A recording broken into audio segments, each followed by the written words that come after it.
CVCN ada keluarkan spek yang terbaru pula weh. Yang ni design dia lebih sleek. Dekat bahagian dalam dia tu nampak macam frameless lah. Nama pula spek CVCN yang terbaru ni dia memang lagi ringan weh daripada spek CVCN yang jenis lama ni. Ni kalau nak pakai buat aktiviti outdoor macam running, naik basikal, hiking tu memang sangat style weh. Bahagian hidung ni ada no spek yang jenis adjustable macam tu. Dan dia punya lens ni dia fleksibel tau. Tak macam yang sebelum ni. Dia macam tak open nak fleksibel sangat. Sebab dia ada macam border lah dekat atas bawah ni.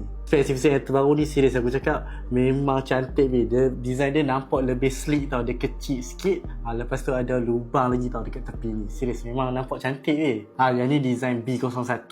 Last sekali dia ada yang photochromic macam ni. Yang ni dia memang clear. Bila kena matahari ataupun UV tu barulah dia jadi gelap sikit tau. Lebih ringan tau daripada yang lama macam ni tau.